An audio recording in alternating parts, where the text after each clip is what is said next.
Baik, Assalamualaikum warahmatullahi wabarakatuh. Waalaikumsalam Waalaikumsalam warahmatullahi warahmatullahi wabarakatuh. wabarakatuh. Salam sejahtera untuk kita semua. Terima kasih atas kehadirannya di kuliah online ini. Semoga tidak bosan ya, karena memang kuliah online ini membosankan. Eh, kita sambil diskusi ya, biar tidak boring, biar tidak ngantuk. Kemarin kita membahas tentang penyiarah ya, rangkaian penyiarah. Sepertinya ada yang belum saya sampaikan. Ada sesuatu informasi yang sepertinya terlewat. Ini coba saya susun kembali PPT-nya supaya alurnya menjadi lebih runtut ya.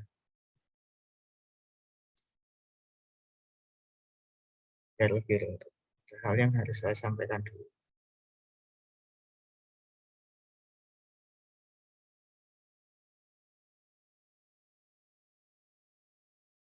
Oke, sudah tampil ya? Sudah tampil. Nah, saya ingin membuka topik dengan judul Power Supply. Power Supply. Kemarin kita membahas tentang penyiarah ya, tapi sepertinya penyiarah itu terlalu menjurus, terlalu spesifik. Jadinya saya perlu menyampaikan topik besarnya dulu, topik general. Jadi kita bicara generalnya dulu, yaitu sebuah power supply. Power supply. Jadi ini saya mengulang lagi, jadi saya flashback lagi ke belakang yang menjelaskan tentang power supply. Apa itu power supply?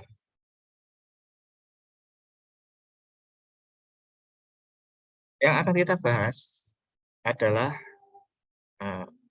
outline-nya adalah pertama adalah power supply.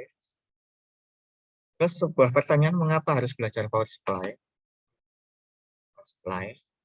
Power supply berdasarkan fungsi, power supply berdasarkan metode konversi, definisi dan wawasan, kemudian rangkaian penyiarah,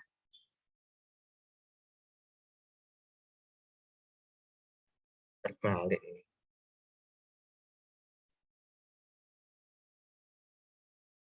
Nah, ini baru. Oke. Mengapa harus belajar power supply? Definisi dan wawasan. Power supply berdasarkan fungsi, berdasarkan metode konversi, baru rangkaian penyiarah. Jadi ada sekian banyak hal yang belum saya sampaikan. Jadi supaya kalian lebih paham lagi tentang ini, coba saya flashback lagi ke topik yang lebih umum, yaitu power supply. Nanti baru dari power supply itu ada runtutan ceritanya ke rangkaian penyiarah.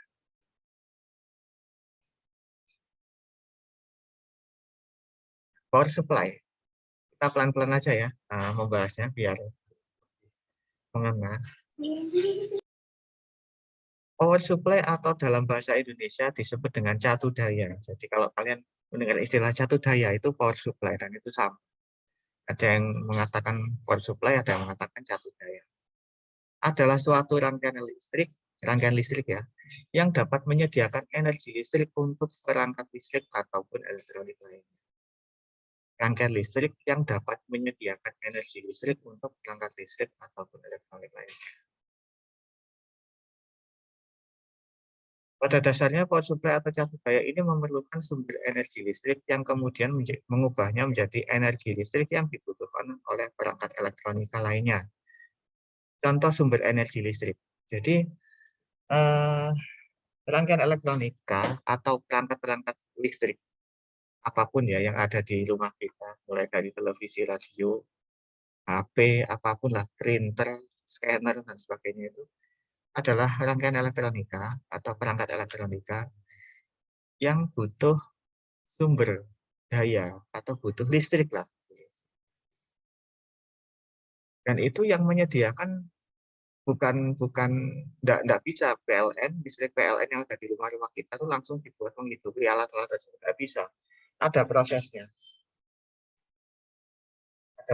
Kenapa? Karena semua perangkat itu perlu tegangan yang berbeda, perlu arus yang berbeda-beda. TV, radio, semuanya punya konsumsi masing-masing. Untuk itu perlu yang namanya power supply. Pada dasarnya power supply atau catu daya ini memerlukan sumber energi listrik yang kemudian mengubahnya menjadi energi listrik yang dibutuhkan oleh perangkat elektronika lainnya. Coba ini saya bold dulu. Mengubahnya menjadi energi listrik yang dibutuhkan oleh perangkat elektronika lainnya. Nah ini, poin pentingnya ini. Mengubah menjadi energi listrik yang dibutuhkan oleh perangkat elektronika lainnya. Jadi sumber energi listrik itu diubah agar sesuai kebutuhan. Contoh sumber energi listrik apa? PLN. Listrik PLN ini ada di rumah masing-masing. Genset. Ada yang punya genset. Biasanya yang punya usaha pasti punya genset. Yang punya genset di rumah? Saya, Pak. Ada ya? Oh, oke. Ya, Pak. Mbak Silvi punya ya? Iya, Pak. Ya. Oke. Ya, Pak. Nah, kemudian, Ngelas, kenapa? Ya Mas Yuda? Buat ngelas, Pak. Buat kelas. Itu termasuk power supply, Mas. Ya. Nah, tapi ini adalah macam-macam sumber energi listrik. Contohnya apa? Listrik PLN, genset, sama aki atau baterai. Oleh karena itu, power supply kadang-kadang disebut juga dengan istilah electric power converter. Jadi kita membahas tentang power supply. Power supply itu butuh sumber daya atau sumber energi listrik dari PLN, dari genset, dari aki, untuk dikonversi, diubah, diatur agar bisa menghidupi banyak perangkat elektronik. Kita punya berbagai macam perangkat elektronik di rumah, mulai dari televisi, radio, printer, apalagi ya, seperti apapun lah itu. Itu kalau masyarakat awam umumnya tahunya ya udah ini colok ke listrik PLN atau colok ke genset. Tapi prosesnya tidak sesederhana itu. Ya. Semua perangkat elektronik di rumah kalian itu butuh punya kebutuhan masing-masing. Ada yang butuh tegangan kecil, arus besar, ada yang butuh tegangan besar, arus kecil, macam-macam. Butuh tegangan sekian, arus sekian, dan semuanya itu berbeda-beda. Sementara PLN itu ya cuma 220 volt dan arusnya dibatasi sesuai dengan langganan masing-masing. Kalau langganan 50 VA ya cuma maksimal 2 ampere. Kalau langganan 1300 ya maksimal ya sekitar 4 ya, sekitar ampere lah. Nah, seperti itu. Sementara perangkat di rumah kita itu kebutuhannya beda-beda. Nah, dari sinilah apa itu power supply. Nah, power supply itu adalah rangkaian listrik yang dapat menyediakan energi listrik untuk perangkat listrik ataupun elektronika lainnya.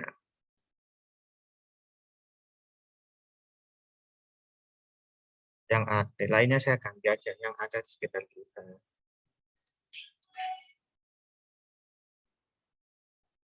Ini.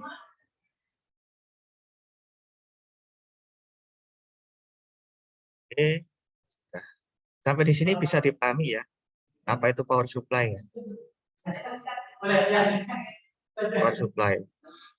Nah, ada power supply, ada sumber energi listrik. Sumber energi listrik jelas tiga benda ini.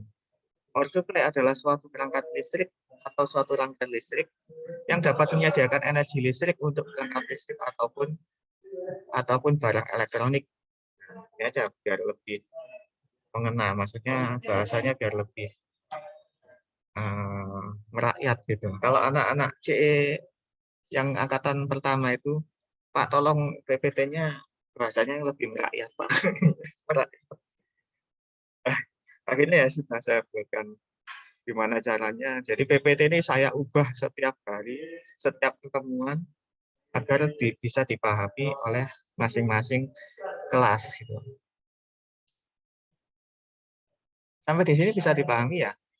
Atau belum? Kalau belum saya ulangi lagi. Ya, Pak. Gimana? Bisa, Pak. Bisa ya? Ya, Pak. Oke. Kalau bisa saya lanjutkan. Nah. Mengapa harus belajar power supply? Ini pertanyaan yang sering. Kenapa harus belajar power supply?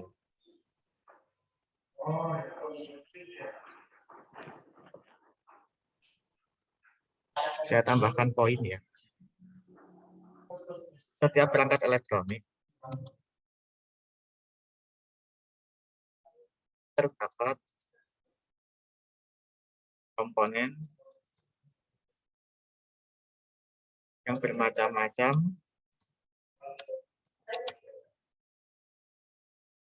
dengan kebutuhan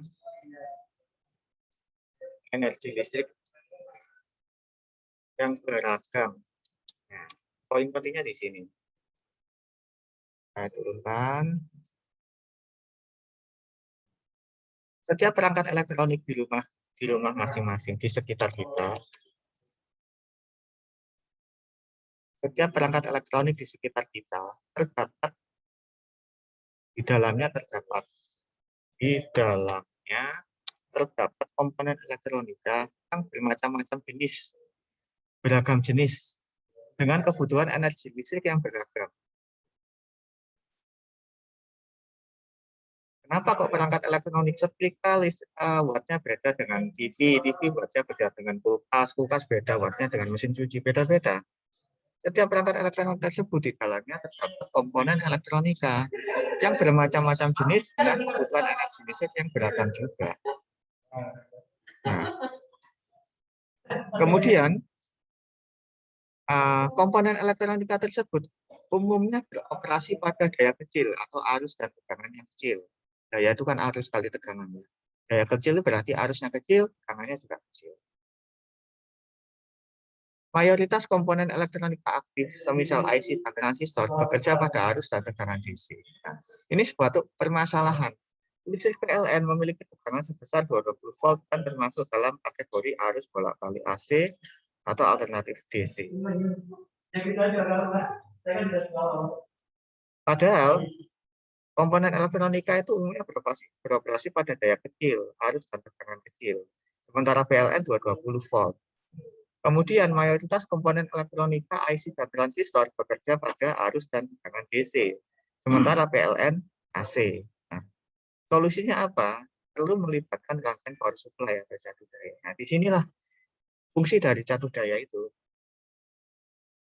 Listrik PLN 220 volt, arusnya arus AC. Tetapi komponen elektronika yang ada di rumah-rumah kalian itu umumnya bekerja pada arus DC dan tegangannya itu kecil. Nah, solusinya bagaimana? Ya, kita perlu rangkaian yang disebut power supply. Nah, disinilah alasan mengapa kita harus belajar power supply. Oke, sampai di sini clear kah? Kalau saya kecepatan, nanti saya ulangi dari awal.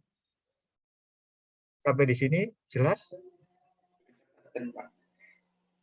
Iya Pak, bisa dipahami. Oh, bisa dipahami. Oh. Kalau enggak jelas, Enggak. tolong bilang loh ya, tolong jujur. Pak, enggak apa-apa. Kepala saya enggak nyantol. Oh iya, kalian bilang, Pak, enggak jelas, Pak, ulangi lagi. Tidak mempengaruhi nilai. Ulangi lagi. Ya, Pak. Diulangi lagi ya. Iya. Oke, siap. Nah, kita semua tahu bahwa listrik PLN itu 220 volt. Dan termasuk dalam kategori AC. Itu permasalahannya. Masalahnya itu adalah sebesar itu. Sementara komponen elektronika umumnya beroperasi pada daya kecil atau arus tegangan kecil. Dan mayoritas komponen elektronika aktif, IC dan transistor, bekerja pada arus dan tegangan DC. Arus dan tegangannya kecil, kemudian DC lagi. Sementara PLN, tegangannya 220 volt, AC lagi. Beda, sudah sangat berbeda. Nah, ini menimbulkan permasalahan. Nah, solusinya apa? Kita perlu rangkaian power supply. Power supply itu untuk mengkonversi 220 volt AC ini menjadi tegangan DC yang kecil. Nah, jadi untuk menurunkan dari 220 volt itu power supply, untuk mengubah AC dan DC juga power supply. Jadi power supply ini menurunkan dan mengubah. Saya tambahkan di sini ya penjelasannya. Yang dapat menyesuaikan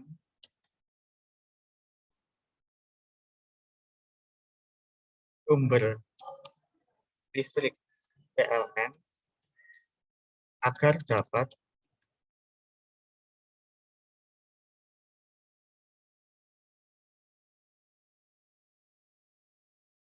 yang dapat menyesuaikan sumber listrik PLN kok enggak enak kata-kata.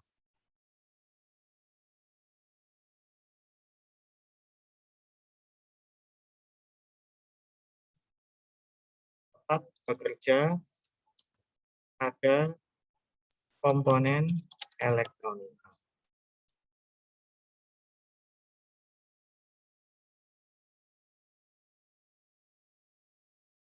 Ya, peralatan elektronik. Jadi coba saya ulangi lagi. Setiap perangkat elektronik di sekitar kita ya, entah AC, TV, radio, tape, printer, sebagainya. Di dalamnya terdapat komponen elektronika yang bermacam-macam jenis dengan kebutuhan energi listrik yang beragam. Macamnya ada banyak, kebutuhan energi listriknya juga beragam. Ada yang butuh kecil, ada yang butuh besar. Nah, meskipun demikian, komponen elektronik umumnya beroperasi pada daya kecil, arus dan tegangannya kecil. Arus kecil, tegangannya kecil. Dan mayoritas komponen elektronika tersebut, atau yang aktif ya, komponen elektronika aktif, IC dan transistor, bekerja pada arus dan tekanan DC. Jadi ada permasalahan di sini. Komponen elektronika itu butuh arus dan tekanan kecil dan DC juga. Sementara listrik PLN itu tegangannya besar, 20 volt. Kemudian arusnya adalah arus tegangannya adalah AC ya.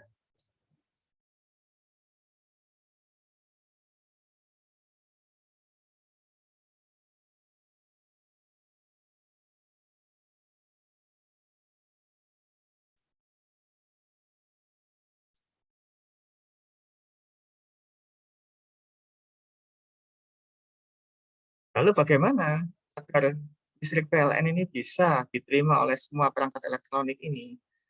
Maka solusinya adalah menggunakan atau perlu melibatkan rangkaian power supply atau catu daya. Dan rangkaian power supply ini pasti ada di setiap perangkat elektronik. Saya tambahkan kata-kata lagi supaya paham. Nanti saya share.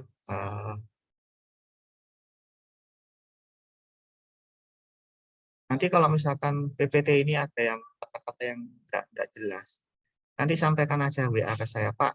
Slide nomor ini, kata-kata nomor ini, atau yang halaman ini itu nggak jelas, Pak. Nah, ini nanti boleh. Nanti akan saya revisi ya. Setiap angkatan akan saya revisi terus PPT ini. Karena apa? Untuk menyesuaikan pemahaman.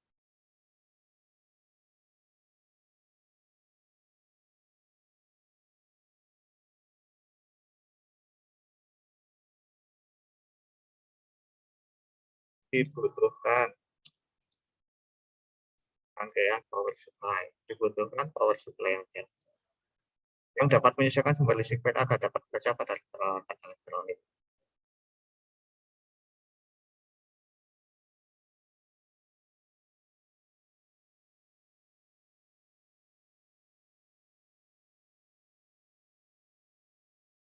Itulah sebabnya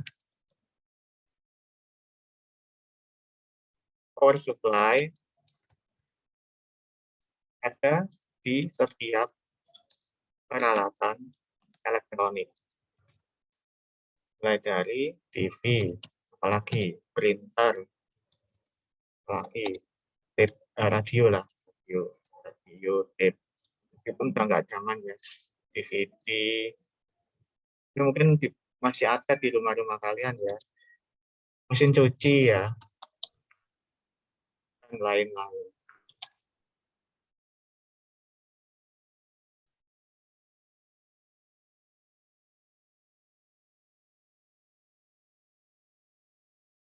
Bahkan lampu pun juga ada, kita tambah aja lampu.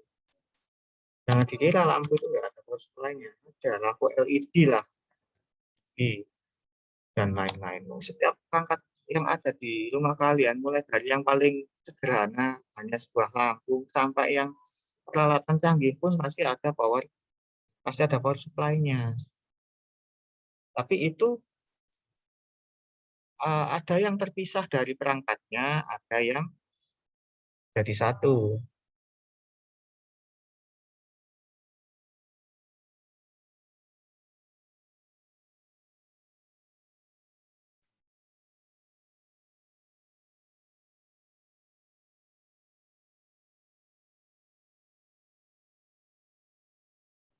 Siapa?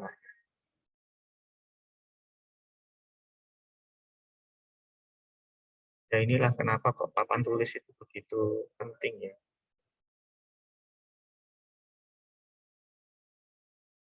Offline saya nggak perlu bikin gini-gini. Offline sudah saya coret-coret di papan tulis, kalian tinggal mencatat. Nah inilah mengapa harus belajar power supply. Karena alasan inilah. Saya ganti aja ya, mengapa power supply begitu dibutuhkan.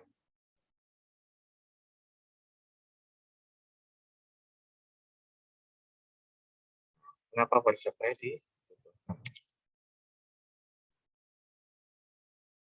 Oke, clear ya sampai di sini ya. Sampai di sini clear? Halo? Berarti catu daya itu hanya untuk yang DC Pak ya. Kalau misalkan mesin cuci itu kan ada motor yang juga membutuhkan daya AC Pak. Berarti Ya, ada. listriknya nyabang. Ada. Ada yang langsung 220 volt, contoh kipas angin. Terus motor yang besar itu, yang itu sudah langsung 220 volt. Tetapi kontrolernya, misalkan mesin cuci yang satu tabung itu kan ada tombol-tombolan apa itu ada panelnya kan ya, tombol-tombol yang di atas itu loh. Ya. Nah itu, terus ada timer, terus ada apa lagi ya? Buzzernya kalau sudah selesai mengeringkan titit. Nah, itu semuanya ada perangkat elektronik kecil-kecil yang butuh DC, butuh arus kecil juga. Ada mikrokontrolernya juga. Nah itu contohnya. Jadi perlu namanya power supply atau catu daya. Pertanyaan statement yang bagus Mas. Nah dari sini mungkin ada statement lain dari kalian. Kita diskusi lebih enak daripada mendengarkan. Berarti itu Pak ya. Maksudnya tadinya kan power supply kan digunakan untuk menyediakan daya untuk perangkat-perangkat yang membutuhkan arus DC. Nah, kalau maksud dari mesin cuci terus ada kata-kata direct inverter itu maksudnya apa, Pak? Apa dinamonya DC atau juga AC, Pak? Direct inverter. Itu kalau direct inverter itu lebih ke ini teknologi power supply-nya itu. Nah, jadi itu teknologi power supply yang membuat dia jadi lebih maksimal kinerjanya. Tapi itu kalau menjelaskan itu agak, maksudnya ini Mas, harus menjelaskan topik-topik lain dulu. Itu lebih kompleks soalnya penjelasan. Harus belajar SMPS, switch mode power supply. Ada di slide ke berapa ya? Slide ke ini. SMPS slide ke 11, tapi nanti kita perlu pembahasan lebih dalam ini. SMPS-nya. Nah, tapi itu dulu. Oke, nanti dulu ya kalau itu ya. Iya, Pak. Oke, yang lain ada statement. Jadi kesimpulannya sudah lumayan jelas ya di sini ya. Mengapa power supply itu dibutuhkan? Oke, coba saya lanjut. Nah, sekarang ini, mengapa harus belajar power supply? Ini sebuah pertanyaan.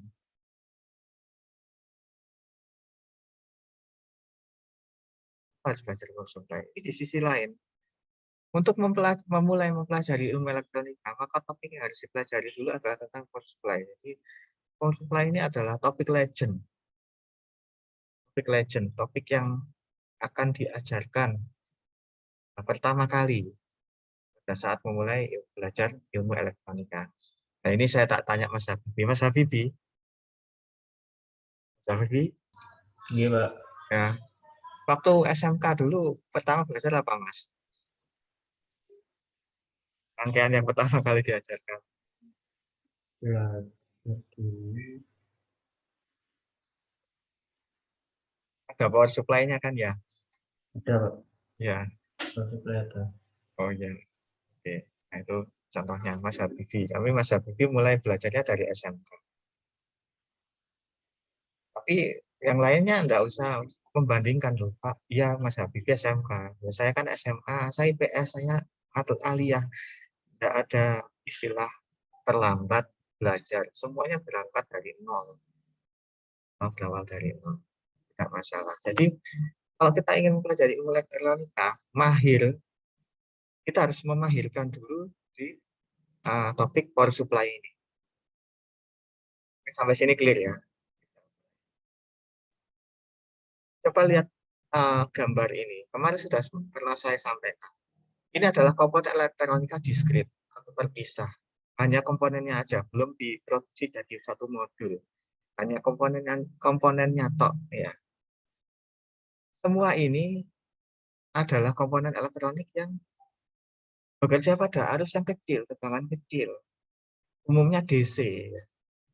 Sementara listrik PLN satu-satunya sumber listrik kita ya, itu AC. Sehingga perlu dikonversi. Nah, untuk itu kita butuh power supply.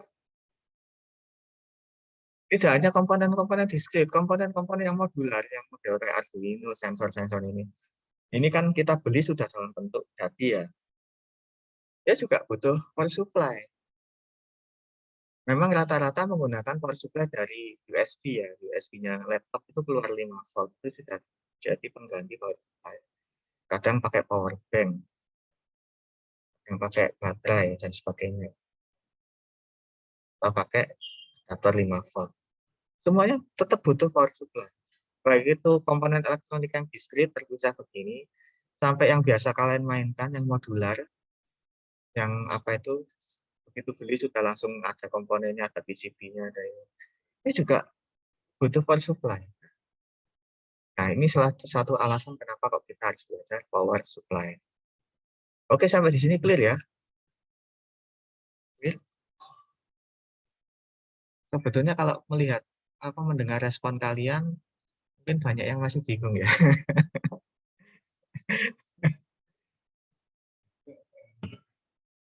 Bingung kah? Sedikit bingung, Pak. Sedikit bingung. Nah,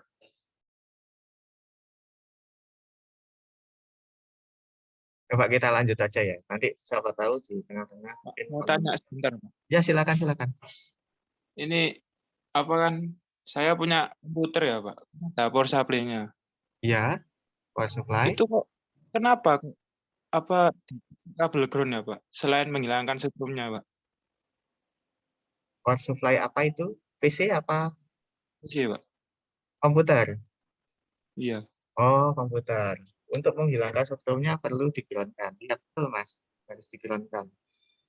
Selain itu dampaknya apa lagi ya? Atau bisa merusak power supply-nya atau bagaimana? Kalau nggak Tidak, dikasih kabel ground. tidak, Mas. Jadi, itu ada jalan ceritanya. Saya break dulu ya, jalan ceritanya. Power supply-nya kan Iya. model begini kan, Pak. Nah, ini kan ya. Ini kan power supply komputer kan ya. Atau power supply yang ini Iya, atau Pak. yang bukan? Nah, ya. Oke. Power supply ini itu dari desain rangkaiannya. Desain rangkaiannya masih menggunakan netralnya PLN sebagai titik netral. Sehingga kalau kita pegang bodinya, itu pasti kesetrum, Mas. Itu sama aja gini, Mas, kenapa kok kita pegang listrik PLN kok kesetrum? Pertanyaan gitu. Kita nggak bahas power supply-nya dulu ya. Kita megang listrik PLN, kenapa kok kesetrum? Jawabannya apa? Karena listrik PLN itu titik netralnya adalah bumi.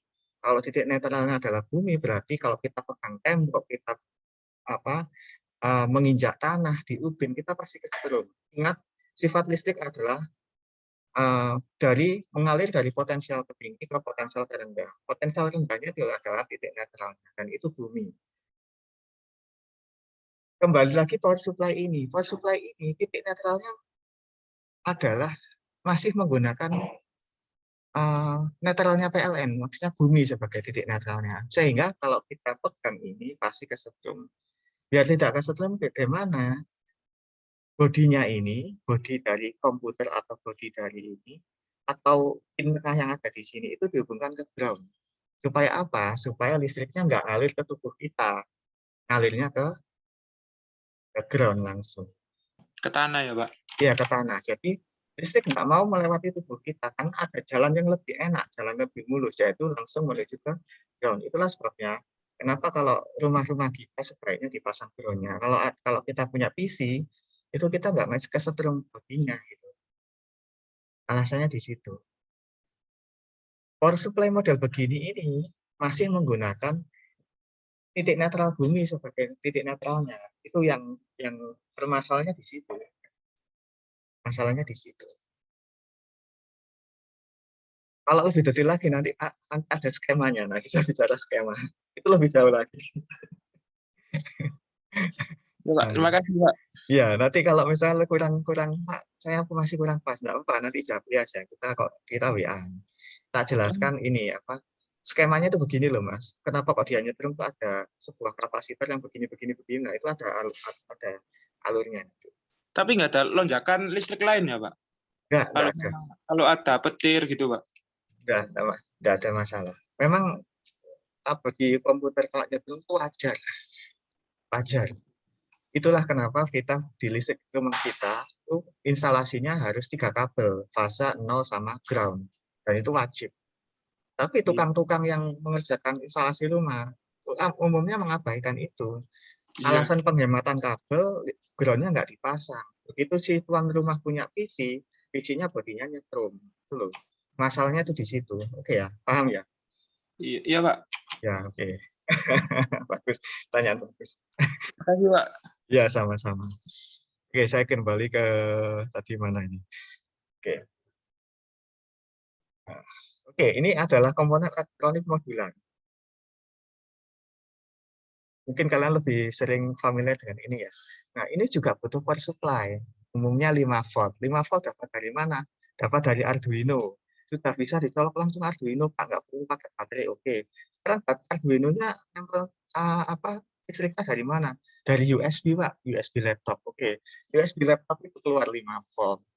Jadi kesimpulannya apa? Arduino pun juga butuh power supply. Arduino juga menyediakan soket khusus untuk power supply-nya di sini, coloknya ke sini.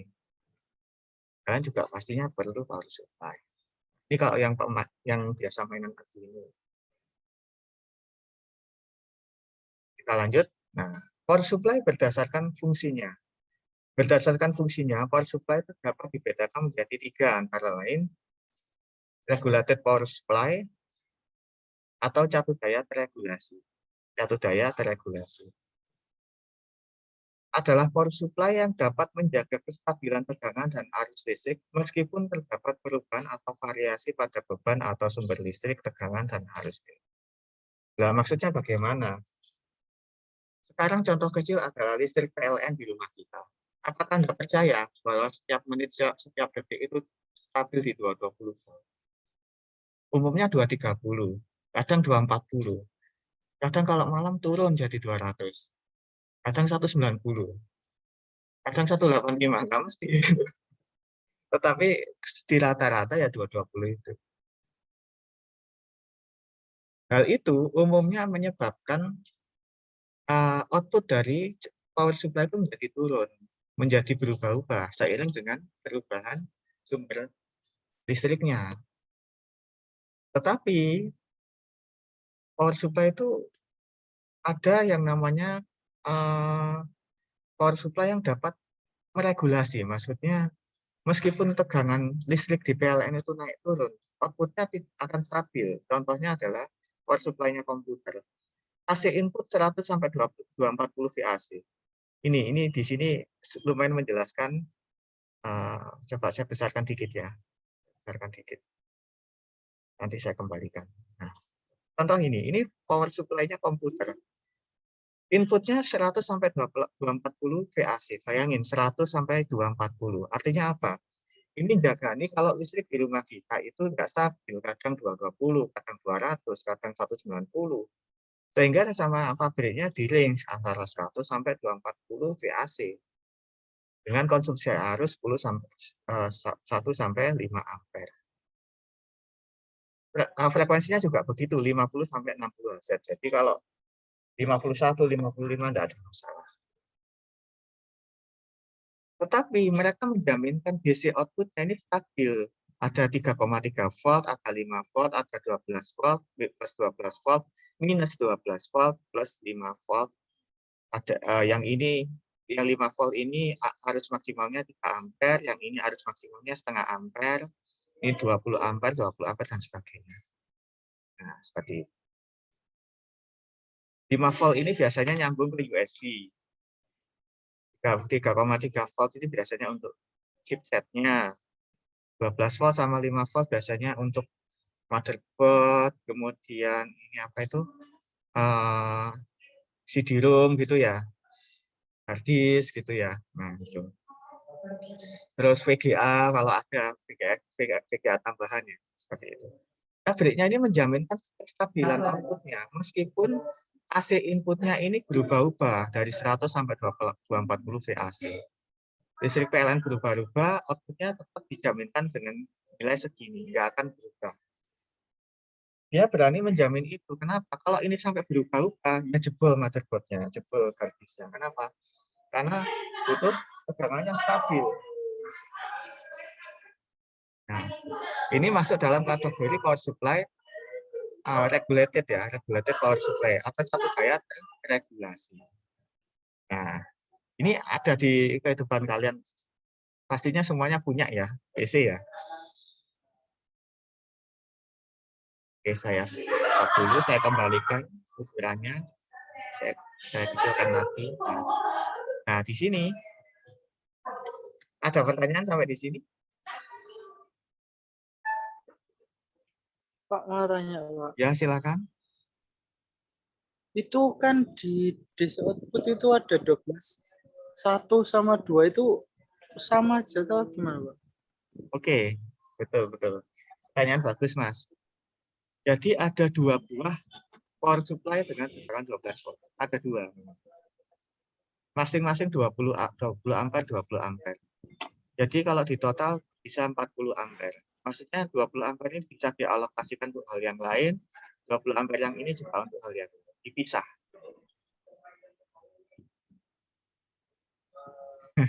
Ada 2 memang, Mas. Dan ada satu lagi minus. Nah, minus ini dia ada tegangan positif, ada tegangan minus. Pernah saya sampaikan itu namanya satu daya simetris.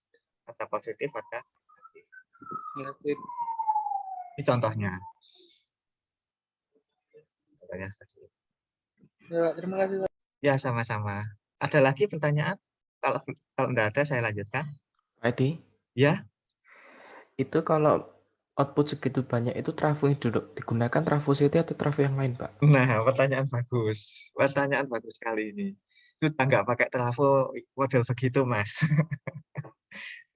sudah nggak pakai model. Nah, itu ada ceritanya. Ada ceritanya nanti.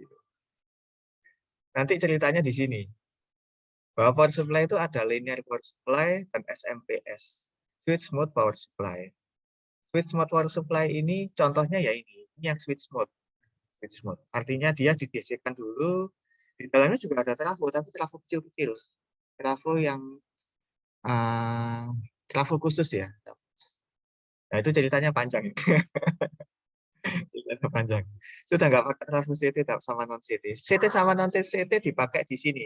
Di power supply linear power supply ini CT dan non CT ada di sini. Oh, ini sudah nggak pakai CT dan non CT.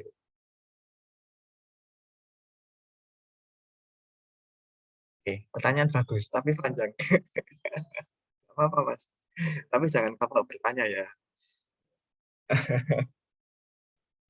Artinya saya senang bertanya, berarti ada yang nyambung sedikit gitu. Oke, ada pertanyaan lagi? Sebelum saya lanjutkan. Halo? Nggak ada ya? Oke, saya lanjut ya. Lanjut, Pak. Oke. Nah, yang nomor 2 adalah unregulated power supply atau catu daya tak teregulasi. Tidak teregulasi adalah power supply tegangan atau arus listriknya dapat berubah ketika beban berubah atau sumber listriknya mengalami perubahan.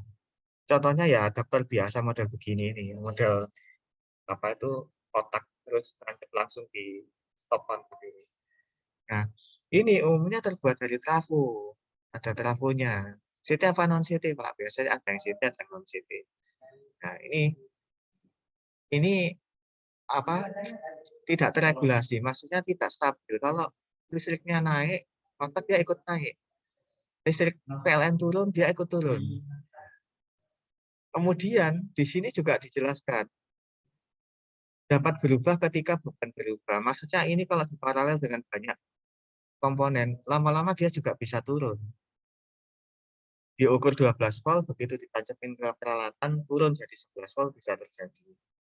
Contohnya adaptor jadul, saat ini umumnya sudah teregulasi. Jadi ini jadul, dan saya masih melihat di sekitar kita ada banyak perangkat yang masih menggunakan adaptor model gini. Contohnya adalah switch hub, tahu switch hub ya? Switch hub sama ini WiFi ini, access point. Itu masih ada merek-merek Linksys ya, Linksys, merek Linksys yang masih menggunakan adaptor model begini. Bahkan merek yang ternama pun masih menggunakan model begini. Tapi itu jadul ya. Nah, yang model jadul. Nah, mungkin kalian pernah punya adaptor model begini. Colokannya juga macam-macam, nggak harus seperti ini.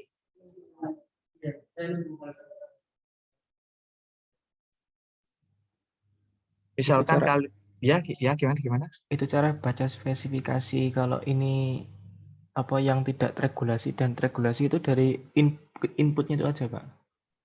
Gini, kalau cara bacanya apakah dia teregulasi dan tak teregulasi itu kita biasanya melihat dari ciri-cirinya. Ciri-cirinya ya kalau ya tak teregulasi itu bentuknya umumnya seperti ini, modelnya seperti ini, dan kalau dipegang itu berat banget, itu berat karena dalamnya ada trafo. Kalau yang ringan-ringan kayak charger HP itu sudah nggak pakai trafo, sudah teregulasi. Memang kita harus sering bongkar, maksudnya itu hanya bisa kalau kita itu sering ngoprek, bongkar ke kedalamannya apa sih? Oh ya ini ya. Kalian bongkar peralatan elektronik itu juga sudah belajar, meskipun tidak untuk memperbaiki, hanya lihat dalamannya aja itu udah belajar nih. Oh ternyata trafo. Kalau bentuk fisik kita dari luar nggak kelihatan, Mas. Kita tahunya ya itu tadi, kalau dipegang ini berat. Bapak dipegang berat itu apakah ada teorinya? Nggak ada teorinya, itu ilmu praktek itu. Yang maksudnya karena kebiasaan bongkar seperti itu. Ciri-cirinya tidak ada dalam teori. Karena kalau kita ingin lihat dia itu regulasi apa tidak, itu harus dibongkar dulu.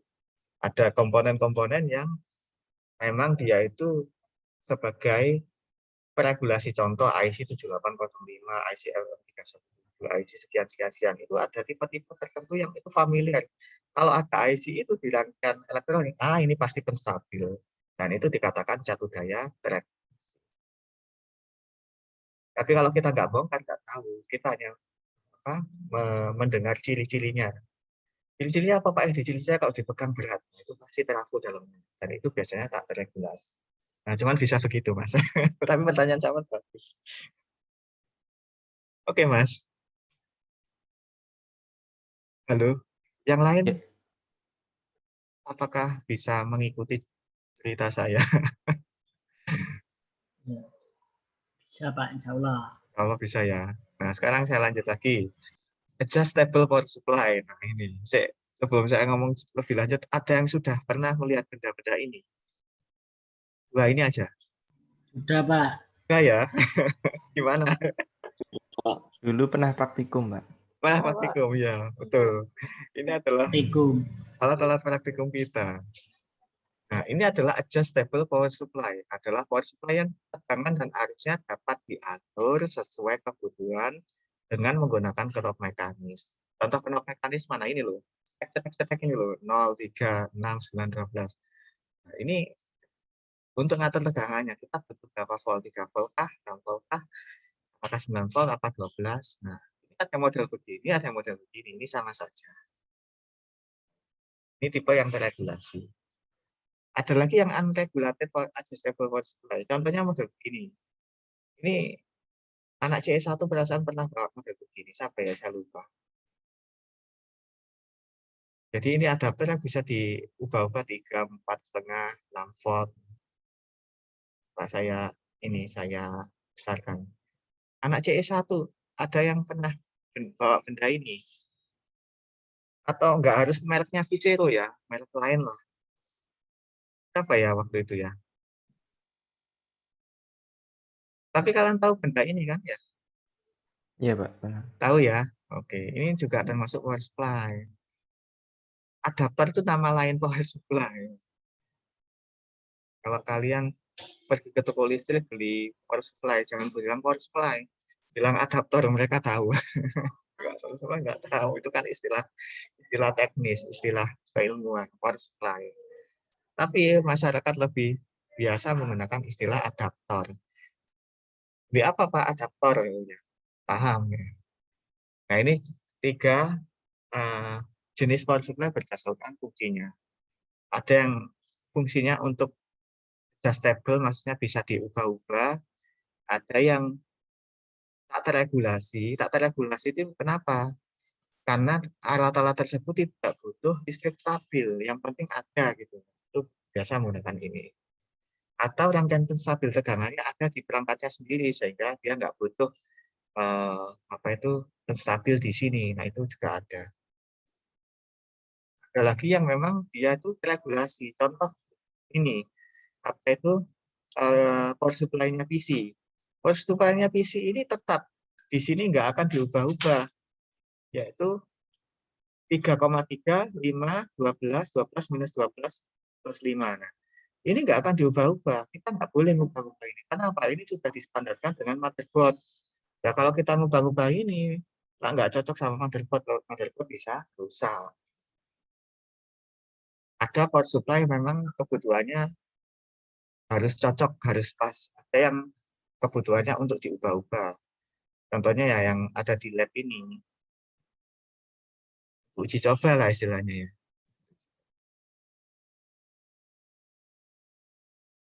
Nah, sampai di sini, adakah cerita saya yang bulat atau nggak paham, membuat kalian tidak paham? Coba Pak sampaikan.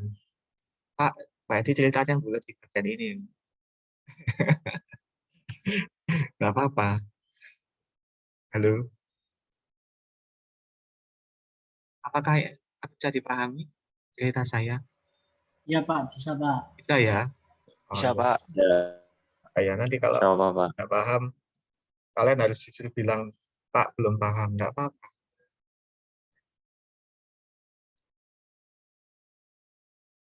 Kemudian saya lanjut ya. Nah ini, saya lanjut, ini adalah power supply berdasarkan metode konversinya. Berdasarkan metode konversinya atau cara dia mengkonversi, power supply dapat dibedakan menjadi 2. Linear power supply, yaitu prosesnya adalah menurunkan tekanan input, baru kemudian melakukan konversi dari AC ke DC. Atau SMPS, Switch Mode Power Supply, atau Power Supply tipe switching.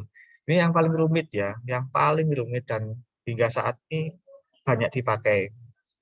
Yaitu melakukan konversi dari AC ke DC, setelah itu menurunkan tegangan, melakukan konversi dari DC ke AC, kemudian melakukan konversi dari AC ke DC lagi.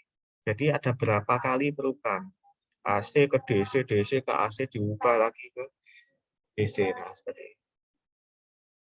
Nah, ini sebenarnya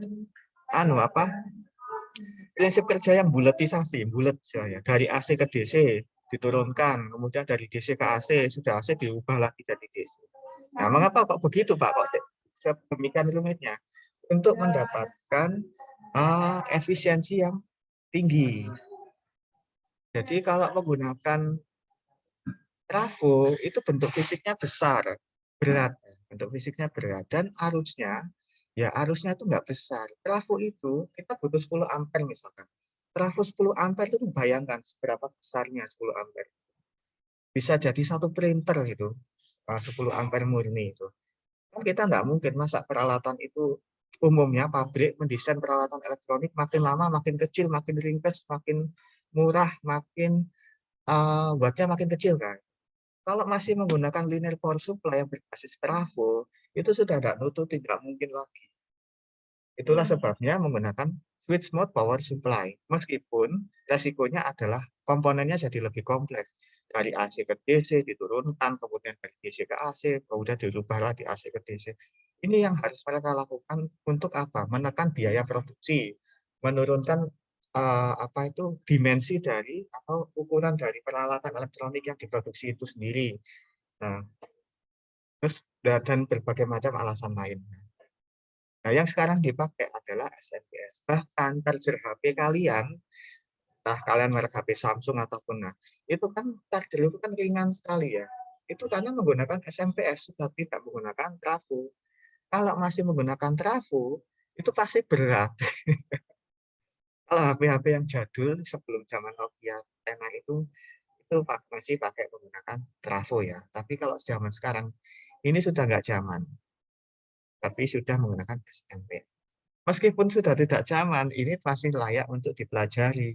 Karena kalau kita sudah paham ini, maka secara otomatis kita akan mudah memahami yang tipe SMPS. Tuh. Pokoknya. Nah, contoh SMPS itu kayak gimana, Pak? Suara saya. Ya, gimana? Pak Edi mau tanya. Ya, silakan. Kan dulu kan ada ya alat cas baterai HP lama gitu lah, Pak. Iya. Yang baterainya itu bisa dilepas, habis itu dicas pakai alat bantuan lah gitu. Ada apa namanya kayak ini buat yang positif negatif. Itu sama nggak kayak yang switch mode ini? Oke. Baterai yang dulu itu dilepas, itu HP jadul ya, betul ya? Buat HP jadul itu buat ngecas baterainya. Oh iya. Ya paham maksudnya. Sama seperti HD Mas, HD juga begitu. Jadi ada yang buat ngecasnya, ada yang buat pangkon, dudukannya yang itu ada soket-soketnya juga. Kalau zaman dulu itu masih menggunakan linear power supply Mas. Jadi yang nancep ke listriknya itu masih pakai trafo. Terus yang terhubung ke HP-nya itu adalah konektor dan dudukan biasanya. Konektor dan dudukan. Mungkin bisa dikasih tahu tipenya Mas, biar kita browsing bareng. Biar saya bisa menunjukkan gambarnya. Tipenya apa waktu itu Mas? Wah, nggak hafal Pak. Nggak hafal ya? Atau Tapi mungkin ingat ya. banget bentuknya. Oh iya. Coba saya contohkan HT saja ya, karena HT lebih gampang. HT masih menggunakan model begitu. Coba ya. HT charger.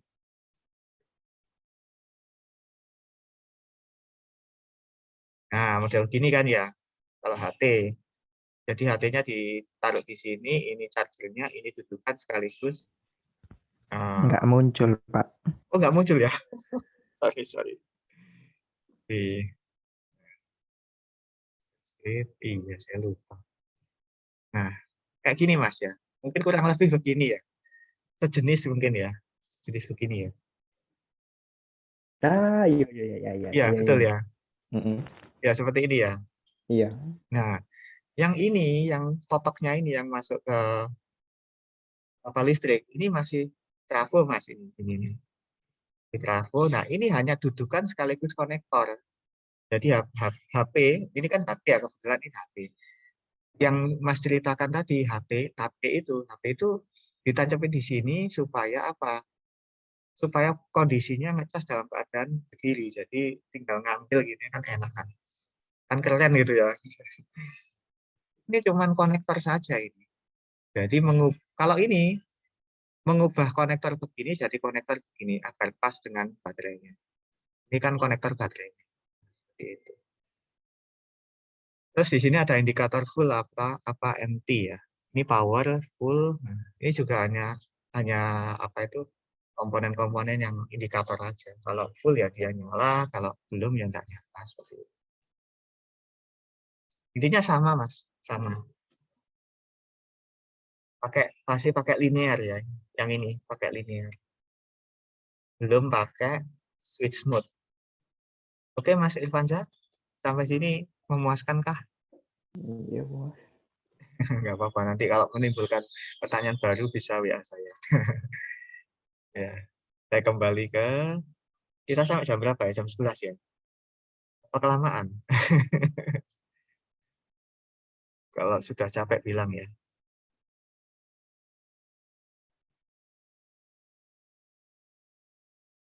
Saya belum mendengar suara yang lain. Yang lain di mana? Lanjut?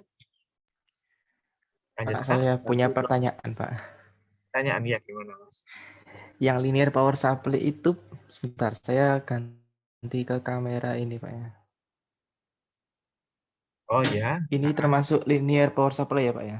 Iya, masuk linear itu, Mas. Kalau yang rangkaian yang nanti saya buat lah. Kalau yang ini, Pak, ini kok sampai ada kapasitor, ada elkum, macam-macam. Itu namanya SMPS itu. Betul, itu SMPS itu. Ya, benar, Mas. SMPS, Mas. Rumit itu, Mas. Iya. Ini mau saya bongkar sih, tapi masih ada segelnya. Oh, nggak apa-apa buat belajar. Bahkan istilah terima bongkar, tidak terima pasang itu nggak apa-apa itu. Itu hanya untuk belajar, nggak masalah itu. Wajib itu. Ya, itu SMPS, Mas. Itu SMPS. Nggak usah jauh-jauh. Charger HP kalian masing-masing itu juga SMPS. Dibongkar SMPS. Trafonya kecil. Jadi begitu 220 volt itu kan ada jalurnya ya. 220 volt itu langsung masuk dioda. Diarahkan dulu.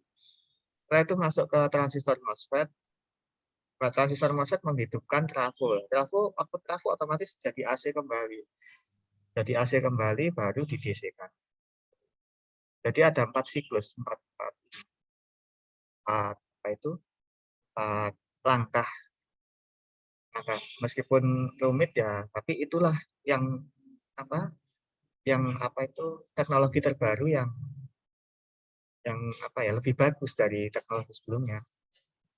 Andai saja teknologi itu tidak ada, Mas, ya, semua peralatan elektronik mungkin akan besar-besar, nggak karu-karuan. Perangkat elektronik kan besar-besar. Sekarang perangkat elektronika tipis-tipis, kecil-kecil. Kenapa? Ya karena dari segi power supply-nya saja sudah pakai SMPS, sudah nggak pakai linear power supply.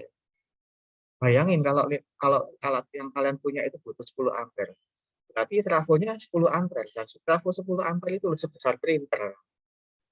Besar printer. Saya bayangin. Itulah sebabnya kenapa linear power supply itu tidak digunakan. Tetapi ini wajib dipelajari karena kita harus tahu dulu prinsip kerja dari linear power supply baru bisa kita memahami tipe SMPS.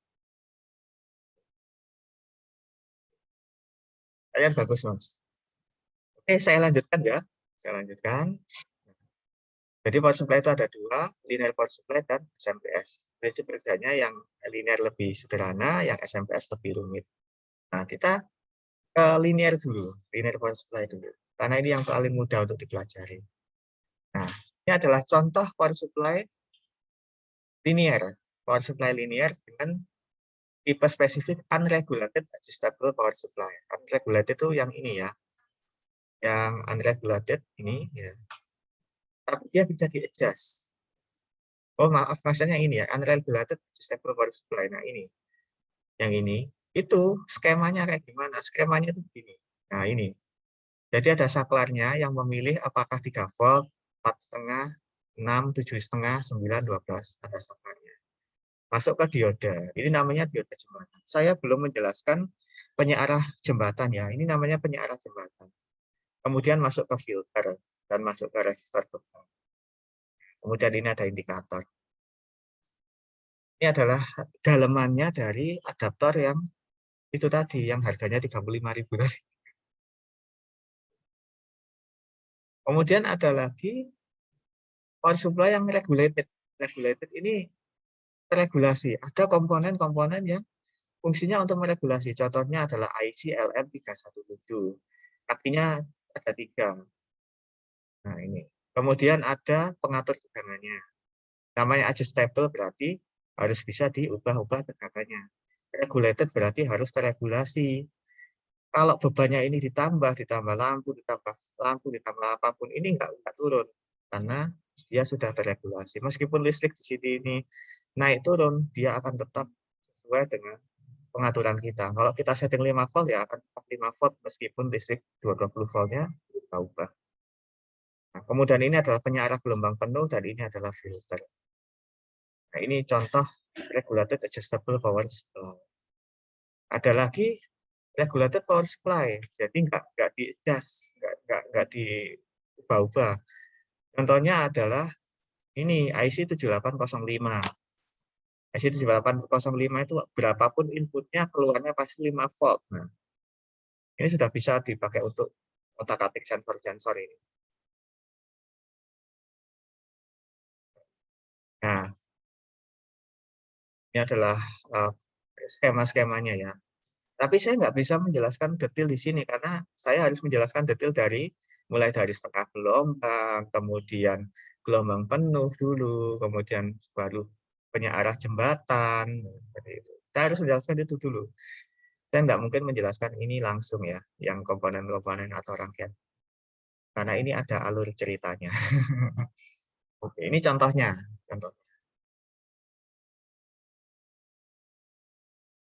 Kalau kalian penasaran, bilang ya Pak, penasaran prinsip kerja yang ini. Nanti slide-nya akan saya.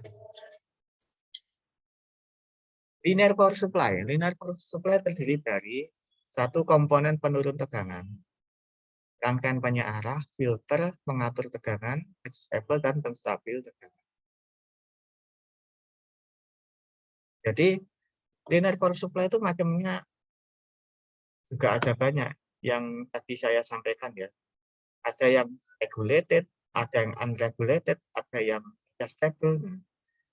Kalau dikumpulkan, diagram bloknya seperti ini. Kalau misalkan kalau misalkan 5 komponen ini enggak ada, misalkan penstabilnya aja enggak ada, berarti dia unregulated. Kalau misalkan 2 ini enggak ada, berarti unregulated. Kalau ini yang enggak ada, berarti unregulated adjustable. Kalau 2-nya enggak ada, berarti unregulated. Kalau kelima-limanya ada, berarti adjustable, regulated. Nah, seperti itu. Tapi 3 komponen ini komponen wajib ini. Coba saya tambahkan ya. 3 komponen ini adalah komponen wajib. Wajib ada. Yang lainnya itu hukumnya sunah muakkad. Harus ada, tapi penting.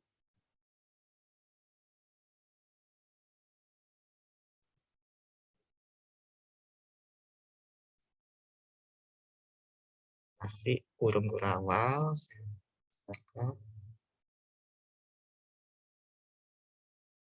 Ini wajib ini komponen ini. Wajib ada.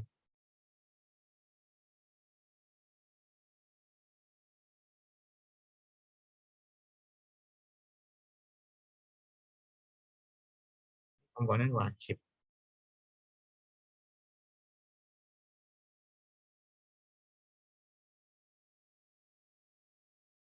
Kalau enggak ada ini enggak bisa dipakai. Komponen wajib.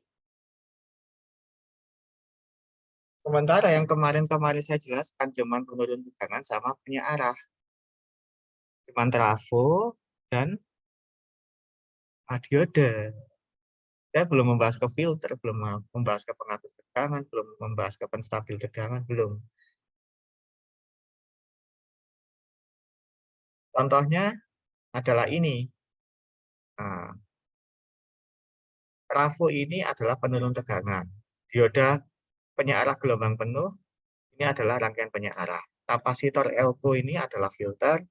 IC LM317 adalah penstabil tegangan. Dan potensio ini adalah pengatur tegangan. Ini potensio ini. Atau resistor yang bisa diubah-ubah nilainya.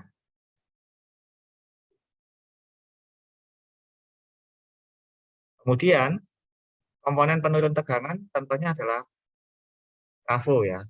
Sebetulnya selain menggunakan trafo ada lagi, yaitu menggunakan pembagian resistor pembagi tegangan yang sudah pernah saya sampaikan dan sekalian juga sudah pernah menghitung, bahkan mahir menghitung ya, resistor pembagi tegangan itu juga bisa untuk menggantikan trafo. Tapi kalau menggunakan resistor pembagian tegangan itu titik netralnya masih bumi, masih tanah, sehingga kalau kita pakai untuk mensuplai komponen elektronik, kalau komponen elektroniknya itu bodinya dari besi ya nyetrum.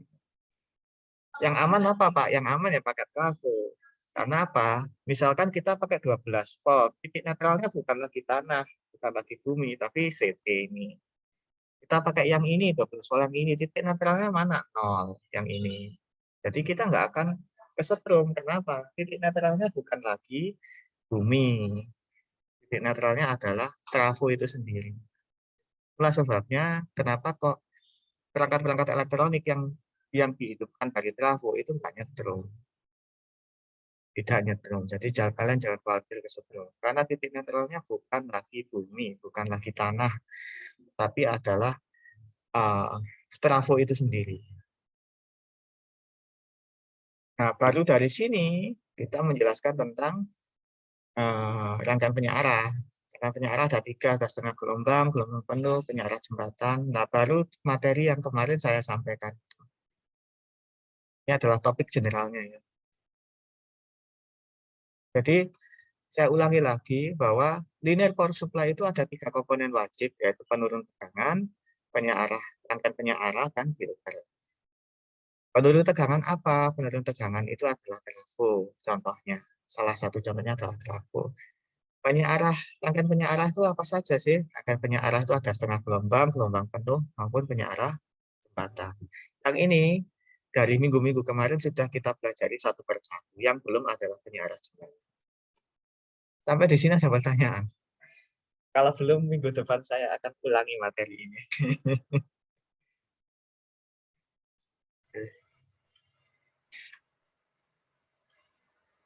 Atau kalian kalau enggak paham, sampai di mana yang enggak paham. Besok saya akan ulangi, Senin.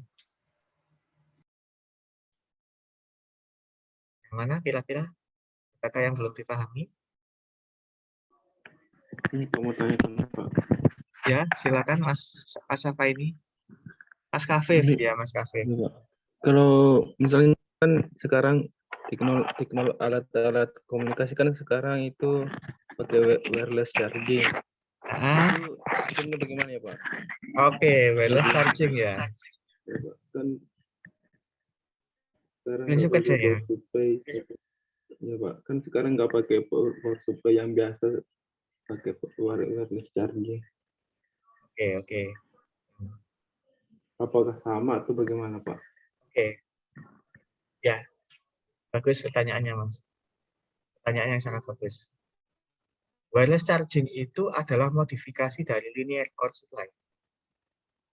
Itu sederhana sebenarnya, sangat sederhana. Bayangin, coba saya bayangkan. Ini trafo ya. Wireless charging itu sebenarnya itu trafo, pakai trafo. Trafo bagian primernya ini ada di chargernya. Bagian sekundernya sampai ke belakang ini ada di HP-nya. Kalau trafo itu intinya inti besi. Tapi kalau wireless charging intinya inti udara. Jadi apa? Komponen yang ada di sini harus menyesuaikan dengan trafo inti udara. Intinya seperti itu. Wireless charging itu sebetulnya prinsip kerjanya sama seperti linear power supply. Bedanya apa? Trafo ini loh, intinya yang diganti. Kalau trafo biasa inti besi, tapi kalau wireless charging itu intinya inti udara. Terus apa bedanya inti besi dengan inti udara? Jelas berbeda. Frekuensinya harus tinggi. Frekuensinya harus ditinggikan. Sehingga apa? Sebelum rangkaian ini harus lebih kompleks dan ini harus dimodifikasi sedikit agar bisa menerima frekuensi tinggi. Intinya cuma itu aja. Sederhana sebenarnya Mas. Sederhana. Kelihatannya kok canggih gitu ya. Iya Pak. Iya, kelihatannya kok canggih. Padahal itu sederhana Mas. Rangkaiannya ya ini gini nih. Itu pengganti trafo. Jadi bagaimana agar inti besi diubah jadi inti udara. Poinnya cuma itu. Kalau diubah jadi inti udara berarti frekuensinya harus ditinggikan. Karena inti besi itu untuk frekuensi rendah, inti udara untuk frekuensi tinggi. Yang bisa mentransfer dari primer ke sekunder energinya, kalau besi, frekuensi rendah masih bisa mentransfer. Tapi kalau udara, frekuensinya harus tinggi, sehingga bisa ketransfer ke sekundernya. Nah, intinya seperti itu. Pertanyaan bagus. Pertanyaan yang kekinian. Apakah jawaban ini memuaskan? Kalau belum, saya jelaskan lagi. Coba nanti kalau saya searching lagi, nanti saya tanyakan lagi, Pak. Oke. Ya. Gimana? Apakah memuaskan? Siap, Pak. Sudah, Pak. Sudah. Oke. Cukup, Pak. Cukup ya. Kalau kalian tertarik di bidang elektronika, kalian kan punya Facebook ya? Punya Facebook. Mungkin bisa lah bikin akun Facebook palsu lah, atau akun Facebook bayangan. Masuk ke grup-grup elektronika. Nah, di situ akan ada posting-posting yang buat kalian belajar. Ada yang orang bertanya, ada yang orang yang jago teori, ada yang jago praktek, macam-macam. Nah, di situ kalian membaca postingan mereka itu, insya Allah sama seperti belajar. Kalau sempat ya, bikin akun Facebook bayangan. Kenapa kok bikin akun Facebook bayangan? Biar tidak memenuhi beranda sosmed kalian. Jadi kalian punya akun Facebook khusus hanya untuk memfollow atau masuk ke grup-grup elektronika. Dan itu tidak hanya untuk ilmu elektronika ini saja atau mata lainnya. Kalian kalau suka jaringan, ya sudah masuk ke grupnya Mikrotik, grupnya apa, suka pemrograman, grupnya Python, grupnya Arduino. Apa-apa gitu itu. Bisa punya satu akun Facebook bayangan. Yang itu fungsinya yaitu untuk masuk ke grup-grup itu. Pak, buat apa akun bayangan? Ya kan tidak memenuhi beranda kita.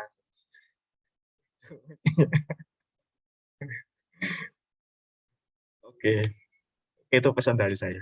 Tips aja sih. Yang lain ada pertanyaan? Misi Mas Pak Ugi, Edi. Mas Wafa, Mas Dimas. Pak Edi, Ya, silakan. saya ini Pak, saya penasaran. Saya nemu video. Ini nih Ya. menjelaskan tentang wireless charging yang sederhana. Bentuknya Ah, video, tapi saya nge-share-nya gimana? Atau saya kirim ke WA-nya Pak Edi? kirim di grup aja biar semuanya lihat. Oh, di grup, ya. Ya, di grup aja. Nah, nanti bisa kita Bentar. wireless Nanti charging. mungkin di-setel di sini, Pak. Ini Katanya menarik sederhana ya. sekali soalnya, Pak. Iya, Sudah saya kirim, Pak, di grup. saya Pak. kirim ya. Coba saya lihat ya. Ya.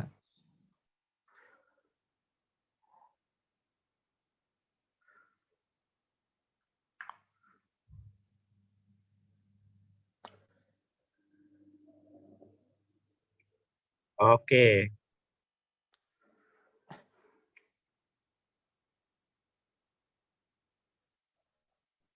Oh, oke. Coba saya share-in ya. Nah, saya share. Ini pertanyaan bagus, Mas. Pertanyaan dari rasa penasaran itu bagus. Nah, saya mana ya? Oh, ini saya share. Nah, ini kan ya sudah tampil ya. Iya, Sudah Pak. tampil apa belum? Nah, ini coba saya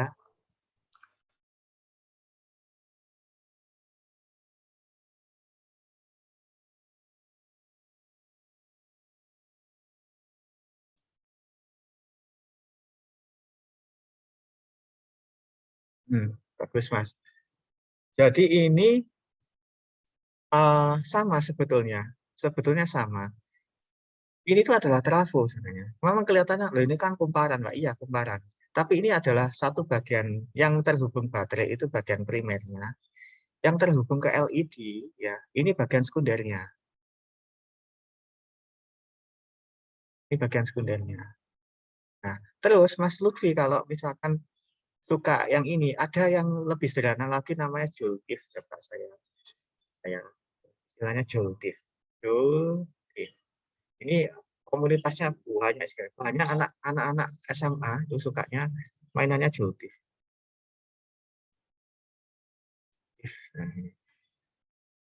Anak-anak yang baru belajar elektronika kadang suka belajar Joultif. Itu ceritanya gini, bagaimana caranya agar baterai yang sudah terbuang, kalian punya baterai jam sudah lama nggak dipakai, sudah di sampah atau dimanapun, itu kan sudah nggak bisa dipakai lagi. Itu masih bisa menghidupkan lampu dengan sangat terang dengan menggunakan rangkaian geotif. Itu hampir mirip dengan ini. Cuman bedanya kalau geotif itu menggunakan trafo yang berintiferit. Kalau ini diubah, intiferitnya dilepas, diganti dengan diganti dengan udara, inti udara. Dan ini termasuk jenis power supply juga. Termasuk jenis power supply juga. Power supply macamnya ada banyak. Dan ini termasuk jenis power supply. Dan wireless charging itu mirip-mirip dengan ini prinsip kerjanya. Frekuensinya ini tinggi nih, Mas. Frekuensinya udah tinggi nih karena udah masuk ke kumparan ini. Ini kalau diukur menggunakan osiloskop ini keluar ini gelombangnya. Cuman sayangnya kok kita sedang pandemi nggak bisa otak-atik osiloskop. Seperti itu. Pertanyaan bagus, Mas. Ini mirip prinsip kerjanya dengan wireless charging. Tapi juga perlu kalian pahami juga, kadang gini ini banyak yang hoax juga. Seolah-olah baterai ini bisa menghidupkan ini. Kadang di bawah ini juga ada kumparan yang lebih besar lagi. Nah, itu yang harus kita hati-hati. Karena video-video gini terkadang banyak hoaxnya juga. Tapi ini tidak ada salahnya kalau dicoba. Kalian cuma butuh transistor, butuh beberapa LED. Nggak apa-apa, bisa dicoba, Mas. Ini prinsip kerja wireless charger itu mirip, ada kaitannya dengan ini.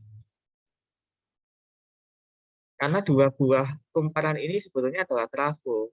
Ketika trafo ini digandengkan begini, nah ini sudah jadi primer sekunder.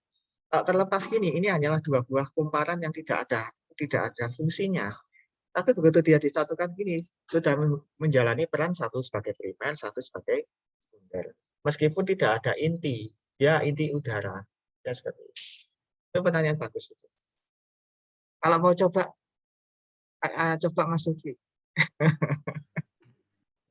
Nanti WA saya kalau kesulitan. Oke. Terima kasih Mas, Mas Kafif ya, Mas Kafif, Mas. Yang lain ada pertanyaan sebelum saya akhiri? Sudah jam 11 hampir. Cukup, Pak. Cukup ya? Ya, Pak. Katanya Mas Yuda cukup lu pusing apa? Ya, cukup pusing, terus ya sedikit paham gitu aja sih, Pak. Hanya kan butuh praktek juga sih, Pak. Iya.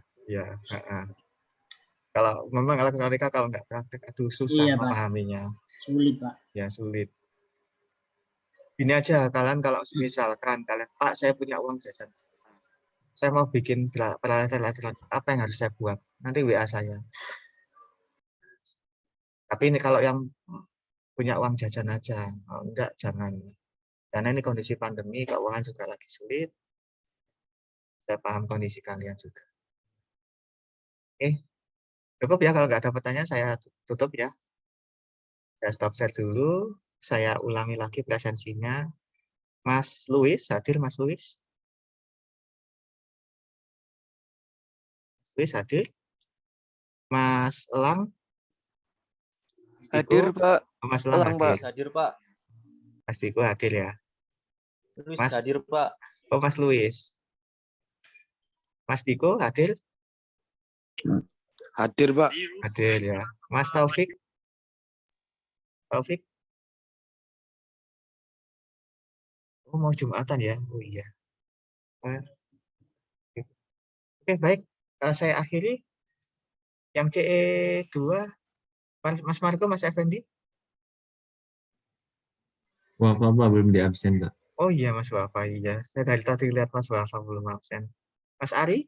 Hadir, Pak. Tadi hadir ya. Berarti Mas Marco sama Mas Effendi ya. Terus yang CE1 Mas Taufik saja ya. Oke, baik. Mohon maaf, saya akhiri. Hadir, Pak. Oh, Mas Taufik hadir. Oke. Ya, baik. Mohon maaf, saya akhiri. Assalamualaikum warahmatullahi wabarakatuh. Waalaikumsalam warahmatullahi wabarakatuh. Terima kasih Pak Edi. Terima kasih ya. Banyak Pak Edi. Mohon maaf ya kalau ada penjelasan yang kurang jelas ya. Iya, Pak. Iya, Pak.